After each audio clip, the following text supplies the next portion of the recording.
This is The Run Through. I'm Marley Marius, senior editor at Vogue. And I'm Sam Sussman, global director of social media. And today we have a truly thrilling guest. Incredible things happening in the studio. We have our summer cover star, one Gracie Abrams here, ladies and gentlemen. Oh my God. Thanks for having me, guys. What a treat. Wow, thank to you be here. so much for being here. I mean, Sam, you were on set for Gracie's cover shoot last week in LA. Can you guys tell me, set the scene? What was it like? What were the vibes? I'd love to, and I'll need Gracie's help, but it was not unbiased opinion, best vibes. There was a heat wave, so we were all in it together. We had the best team. Yeah. We had Larissa Hoffman, who I love, Jordan Bickham, who I love. We had our female team coming through.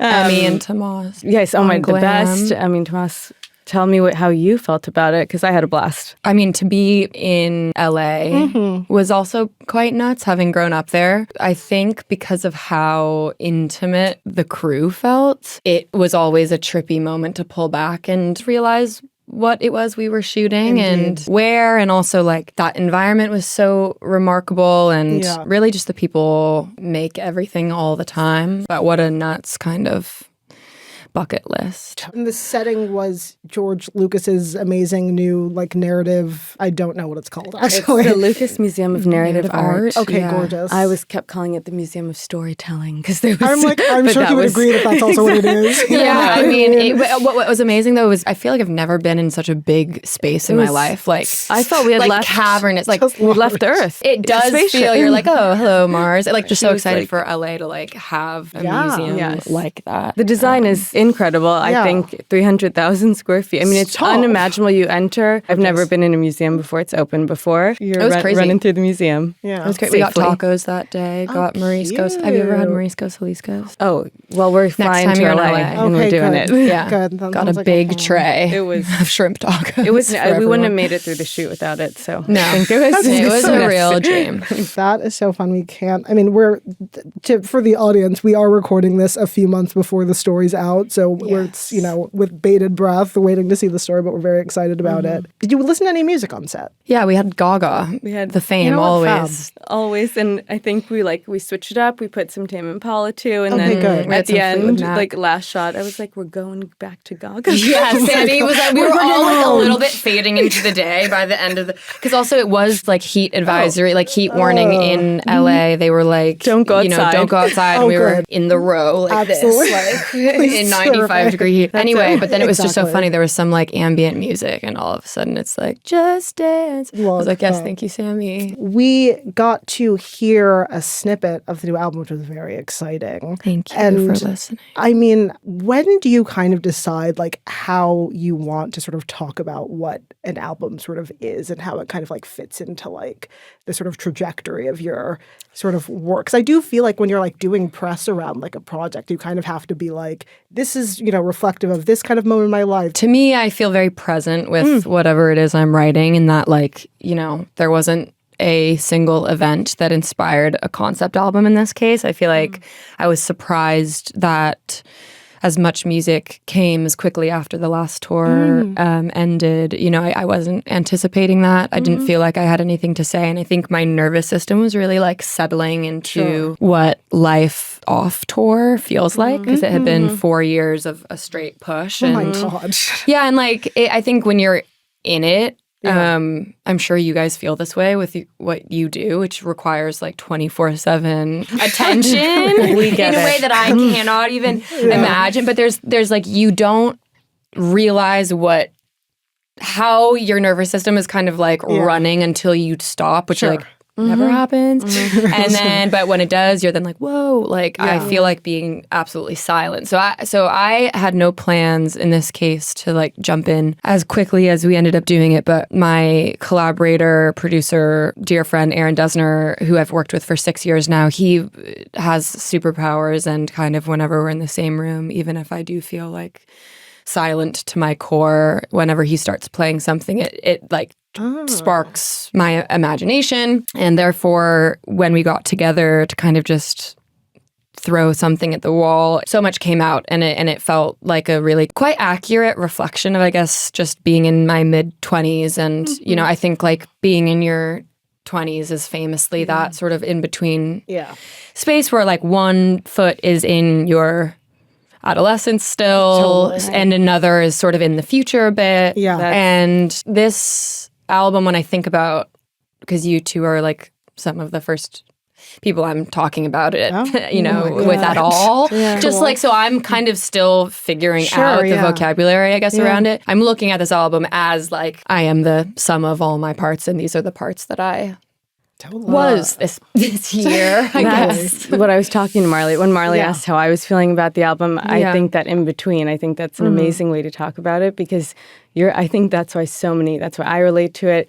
You get that feeling perfectly of something can look one way, it can turn out one way, but how you're feeling inside and feeling like, oh, you wish something would have worked out because it would have been easier. But you're like, but unfortunately it couldn't. And so, but then you make it fun. And I know you do. You somehow, when you're people can just maybe once or twice, it's fun. No, you're like, you find a very smart, clever way to talk about it, where you're like, it didn't actually go that way, and I was in a lot of pain, but actually it's going to be okay. Like, No, I think like there's lots of different themes. I think there's like, like the falling in love and heartache and like, regret. And I think like age now that comes with just enough reflection to like be like, But just looking in the mirror a bit. And I know you work with Aaron a lot, but is there anyone, once you're working with him, who you're sending for feedback? Is there anyone else you look to, even that you're not working with, but just to be like, oh, I want your POV? Yeah. For sure. I feel like, well, historically, when Audrey Hobert and I lived together, when we were making The Secret of Us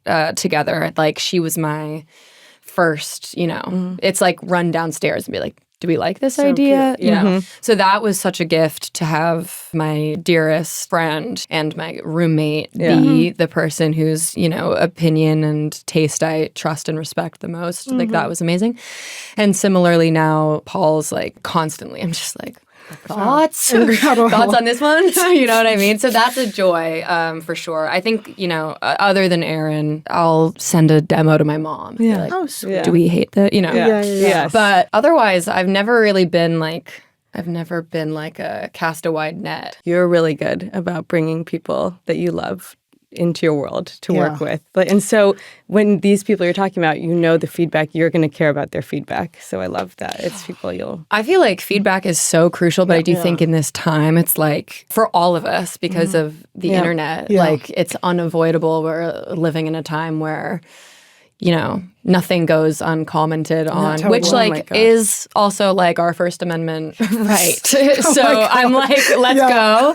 However, I do think it's important that like, as regardless of the scale it's on in terms of like perception, et cetera, it's like, I do think it's important to internalize feedback and really respect and honor feedback you're getting from people who are invested truly in your personal growth and like evolution and not for the sake of like burying you in a hole and wanting you to like suffer on a daily basis. You know what I'm saying? No, indeed. Hard agree. Do you know what I mean? I'm like, I love feedback. Yeah, I'm like, bring it. I'm the same, but I just go to safe circle where I'm like, I can handle the feedback. Exactly. Totally. Yeah. I mean, you are someone who has historically sort of teased, like you put out sort of snippets of music that you're working on and sort of shared that with the community that you've built online, which is so devoted to you. I mean, the nice ones are so devoted to you in such a sweet way, as you're saying. When you have done that, was kind of the feedback that you were getting sort of directional? Was this idea to just kind of be like, I am in the studio, I'm working on things, like things are happening? Like what were you kind of seeking in those moments when you were sort of teasing things?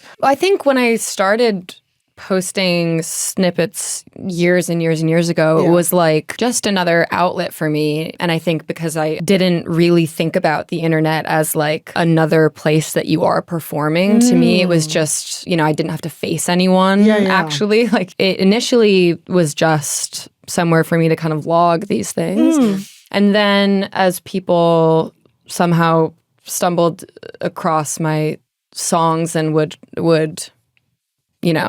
comment and let me know that they had been through something similar or that it resonated with them for whatever reason, I then felt like it was this beautiful relationship where not like using my following as a sounding board as much as kind of like feeling like they were a community of people that were receiving it and making me in turn feel less alone in whatever it is I was writing about. So I think it's always nice, you know, to see what hits harder, I suppose. And there have definitely been instances like in years past where that's influenced the amount of attention I put towards a song. Because I think I was so impulsive with uploading things. Like I would be in the middle of writing a song and like have just recorded the first half of a verse and still not haven't gotten to the second yet and be like post, you know. Wow, yeah. I feel less impulsive with the internet today, but at the same time I love that feeling. I know. I mean, the bridge from I Told You Things, fans, maybe me, maybe have called it the crash out song of the year. Oh, geez.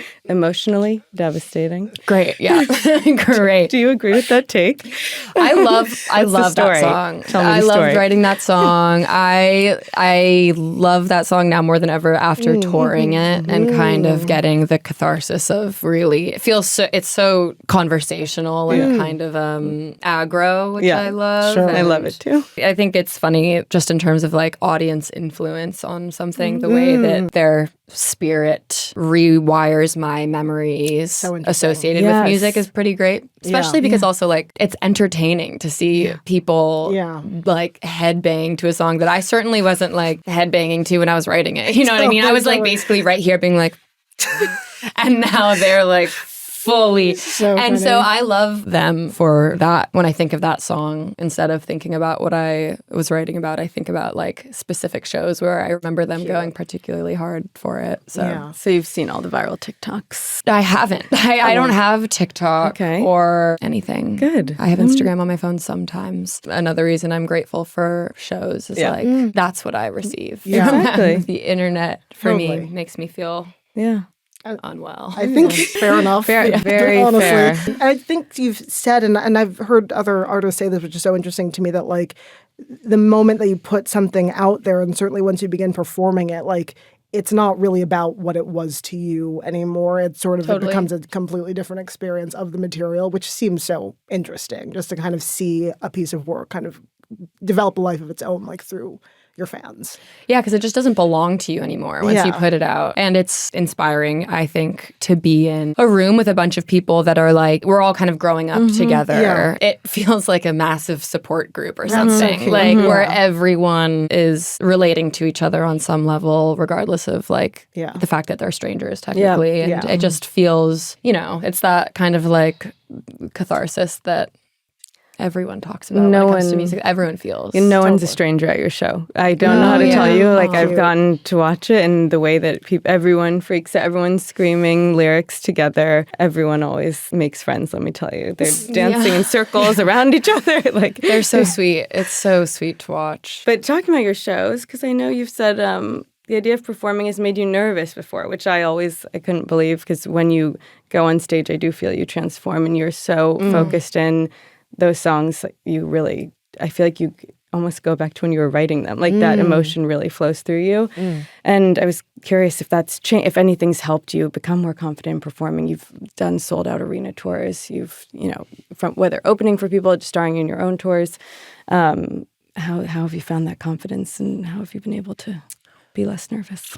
Well, I think like before I hadn't ever played a show prior to COVID. So after quarantine lifted, played my first show. It was like less than 100 people in California and like south of LA. And it was the night before I was like up vomited, like didn't sleep. I was so anxious. And like that was like at a time where anxiety generally was like just at like always at like a 9. Of course. Awesome. Yeah, of course. Love that. Always at a 9. And so then this was something that always freaked me out hardcore, the idea of it. And anyway, and then the show started, and I remember in real time being like, I was so wrong. Like I was so wrong, and I loved being wrong.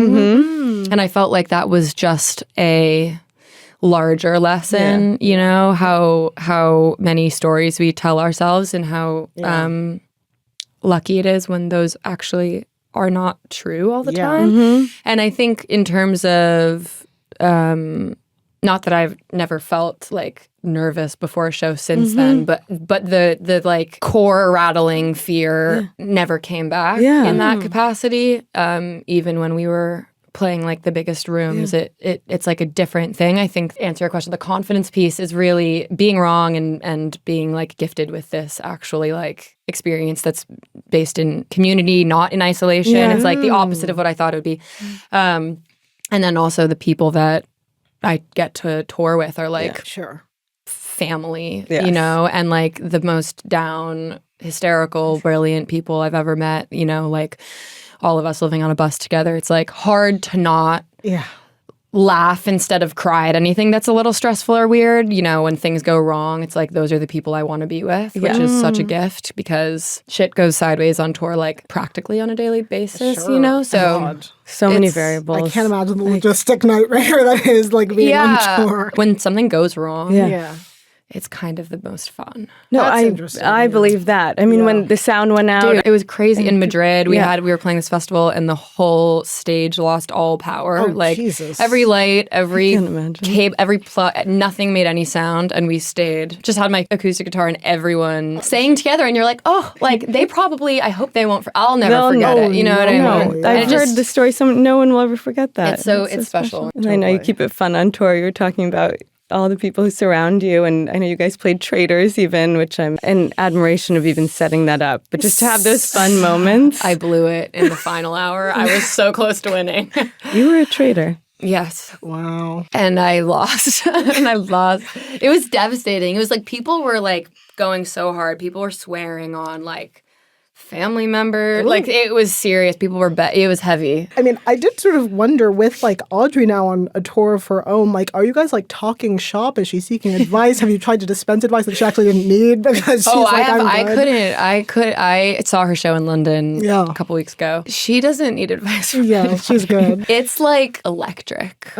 It's electric. And I think regardless of what it is the people you love are doing, like when you see them in their power, it gives me chills now. Like I have known her since we were so little. We met when we were 10. And the person she is on stage on this tour right now is the person that she was when we were 10 years old. And so there's something just about seeing a room of people like go absolutely nuts for it that I'm like, finally. It's like that thing where you're like, oh, I wish everyone grew up with the best friend that I had and now people are getting to. That's so cute. Like this just, you know, I feel like she's so brilliant and so kind of accessible that people who haven't lived through the shit she's writing about yet, who are younger, are still able to feel like angsty about it. Love that. And people who have lived it times 10 are like, thank you for saying it like this.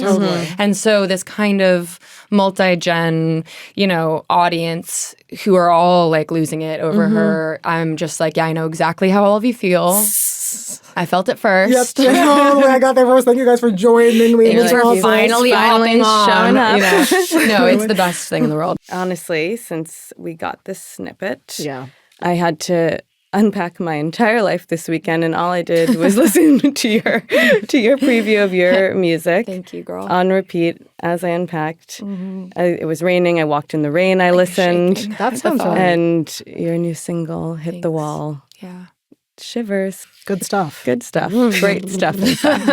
Is there any story behind that you can share? Yes. Well, we made that here in New York at Electric Lady. That song was very obviously the first single to me as soon as I wrote it. I was a little bit late to the studio, which I'm very prompt. And I was kind of having an emotionally confused morning. There was something, do you know when you sometimes wake up and you feel like as if you're being haunted by a spirit? Yep. Or like a relative who's no longer, like, do you ever feel like the energy as if someone's got their hands on your shoulders? When I can't fall asleep, that's not when I wake up. There's actually a really great psychiatrist I'd love to point you to. I'm like, you are an artist, and I love that. No, do you know what I mean? I'm like, do you ever feel like when it's like, it feels like you're wearing like a little cape around your shoulders. Good way or a bad way? No, in sometimes it's great. This was, and I think anytime I'm like, I don't want to prescribe anything good or bad.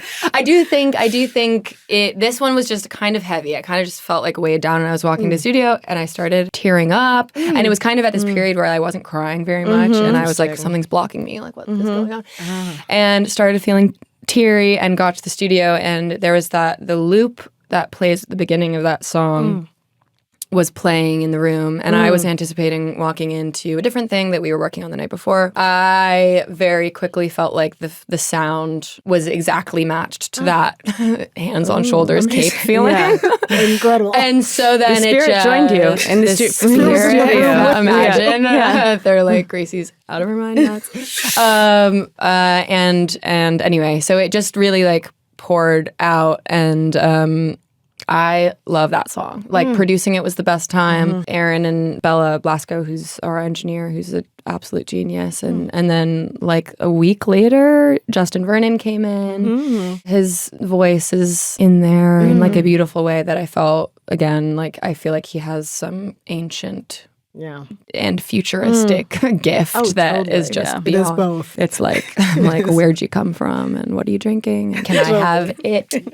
So anyway, that song, it means a lot to me, and I love it. And it was a nice place to kind of put all of these, not like self-deprecating thoughts, but just all of the dark cloud energy into one place. And then when I was done with it, it made me feel like a teenager again, where I would like write something and then feel healed. What a gift. Like, lucky day. Yeah. I did sort of wonder if like as time has gone on, like your songwriting process has changed, or kind of where you find inspiration or how it strikes you even has kind of evolved, or does it feel sort of consistent with when you were kind of starting?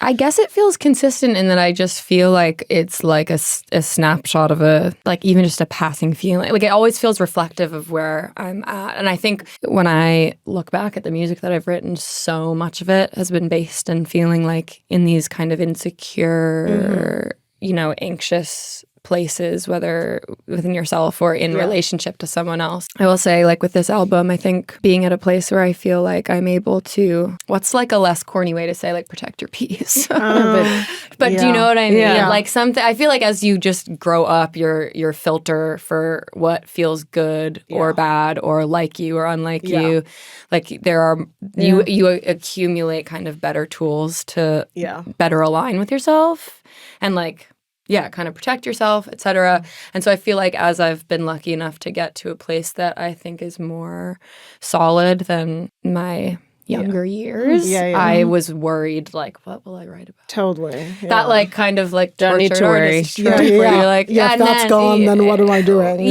No, truly. Totally. And I think what I am learning in real time is it's, like, a real privilege to feel more settled internally, because it just means you're looking outward more and kind of able to write about a whole host of other things. Totally. So, I mean, it's such a different thing, but I feel like I've had sort of a similar thing where I was like, I so associate writing with anxiety. I so associate it with like a deep dread and sense of fear that the thing isn't going to happen. But then like as time goes on, and you become, that kind of goes away a little bit, and you still have your tools, because obviously you've been developing your tools the whole time. Like, that's quite a powerful thing to be like, oh, actually I don't need the absolute, like, wrenching fear to do this thing. Like, I've been doing this thing all along. Right. Do you write on a daily basis?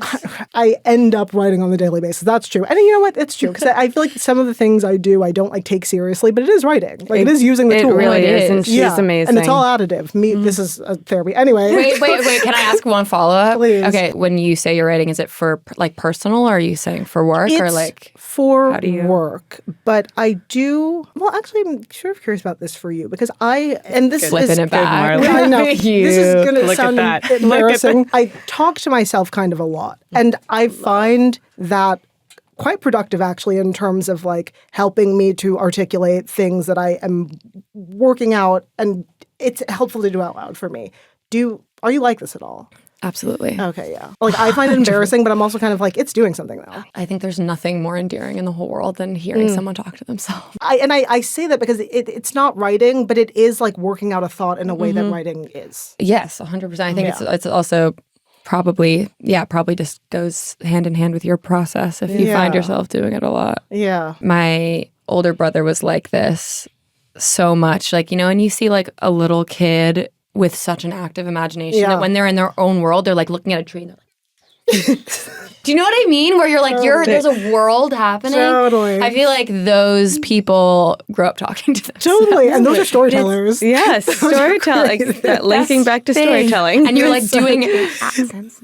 Oh my God. You're in the dirt. This is so evocative. Do you know what I mean? It's like my is. favorite thing. It's like, so cute. and then we grow up and society's like, that's weird. Yeah, Don't do yeah. that. And No, you're like, totally. But if you can still access those worlds you build for yourself, you do have this safe space. Yes. And I don't mean in a crazy way, but just to have these little places to go. Yes. To be creative. Total. Okay. I mean, I do want to take a hard pivot to Take your that pivot. experience of going to, was this your first time going to the Oscars? Yes. Oh my What was that God. like? It was so emotional anytime anyone won. I mean, it was beautiful to see unbelievable artists celebrated. I feel any space that does that is one that I like. These days, am crying so quick as soon as someone like mentions their family or you know what I mean? Someone's up there and it's like, and my mom, I'm like hysterical.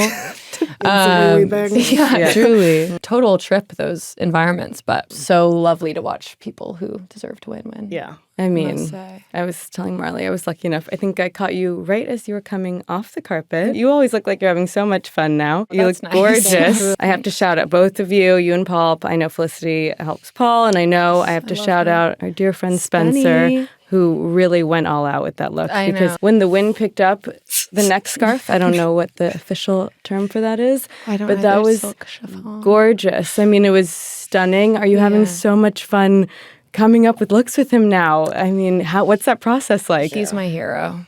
I love him so much, and I feel like at this point we've got such a shorthand, and I think, again, comes with just like getting to know yourself better with time. With Spencer, understanding the manifestation of like growing up and evolving and how style can reflect the work you're making, et cetera. Like, it's been such a privilege to work with him, and I love his instincts so much, and I think that he strikes the perfect balance between classic and also fun, innovative, so fun. Edge. Totally. I love him. Yeah, classic but youthful is like not always easy to strike. Exactly. That dress, I mean, custom. So you guys got to work on it together, obviously, with Chanel. Yeah. But just thinking about a black tie, one of the fanciest events of all time, but making it feel really modern and classic. And are you sending screenshots of like, this is the mood I'm feeling? Oh yeah, we always make boards for things, and Chanel have been so generous in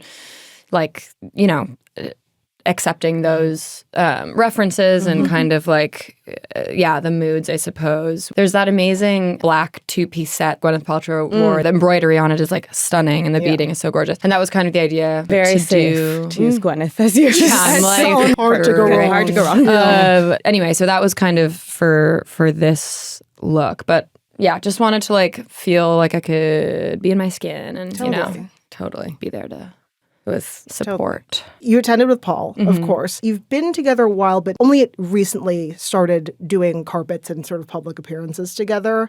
And I did kind of wonder how you make the decision to do that. It was definitely not like a conversation of like, hey, at all. It's just like lovely to support the people you love. You know what I mean? And I think I find every room that he's in easier. And nights like that and environments like that can be so overstimulating and intense. And it's just like nice to be like, I'm going to squeeze your hand now. You know what I mean? So really, and definitely not even like a heavily considered kind of just felt. I love date night. I love that you're a date. You're planning. You gotta get a drink. Exactly. Literally. Like, keep it spicy. Let's do an award show. Should we pause it? Like Oscars tonight. How about that?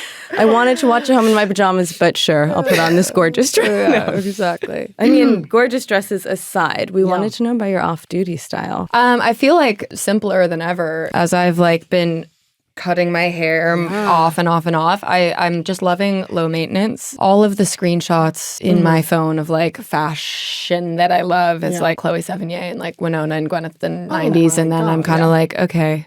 The blueprint. Need to know. Just Okay. so, I'm always browsing. Sure. What are your favorite things to shop? What's on your wish list?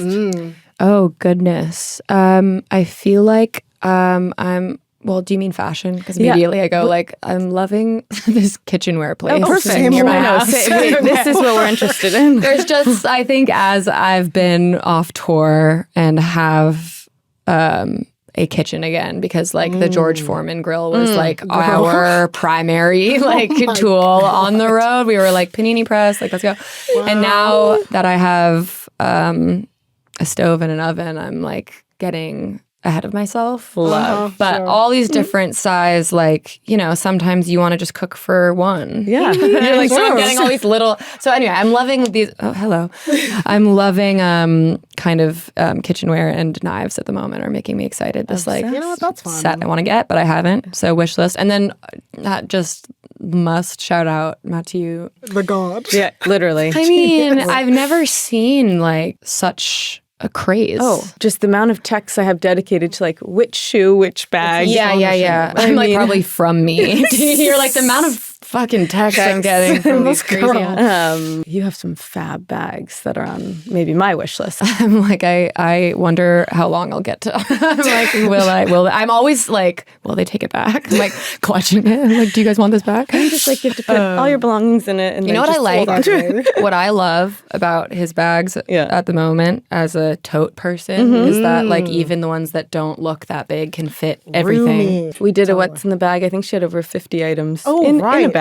I remember this. It's so tragic. Oh no, award-winning stuffer of the bag. It's such like a gross wake-up call. I remember leaving set that day. Because I think at the beginning of the day, you were like, do you want to like make sure you've got nothing like too personal in there or whatever? And I was like, no. I was like, I'm being real. I'm being real. It's like disgusting. I'm like, it's just, anyway. We love real. Apologies to anyone who also felt that was gross. We loved it. The whole thing, I was like, Vogue. Well, I gotta go. I should not be around these like real adults anymore. Memories from multiple Vogue cover sets. So nothing's that embarrassing when we're gracing the cover of multiple Vogues. So true. I mean, that was a recent memory. We want to dive back to your first fashion memory. First fashion memory.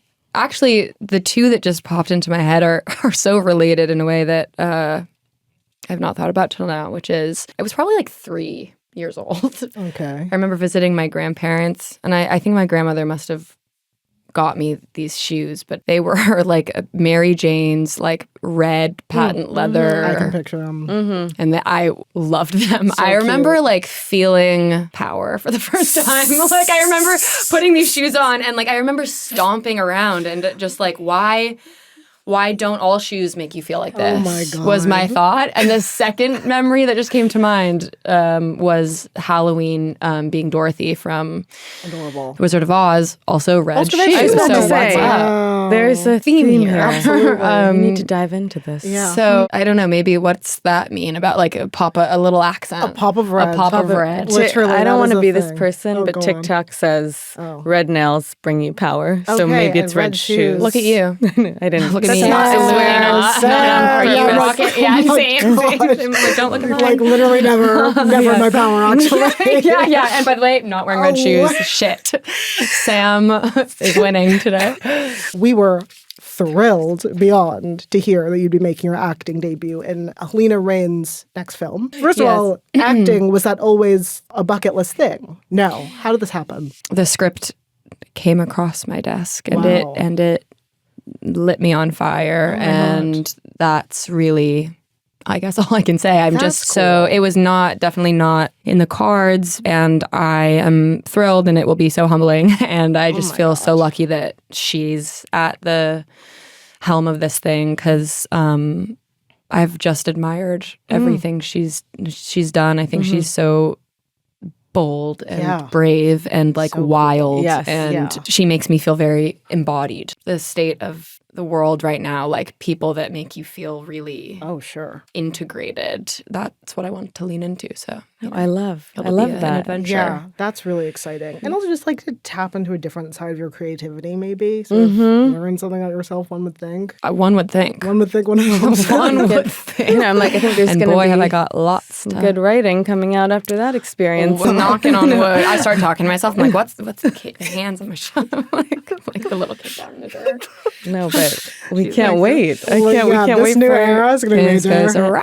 As I was saying, when you're on stage, I see you as an actress. I don't know why. I just see that for you. Thank you. I'm very excited, and I think you'll be able to exercise a whole new set of talents. Everyone pray. We're going to keep you in our prayers for sure, Marley and I. Thanks, guys. I think this is a beautiful note to end on. Thank you so much. What a joy. Thank you guys so much. Thank you so much. This was heaven. This was the best. Thank you. Come party with us anytime. Oh my God, literally.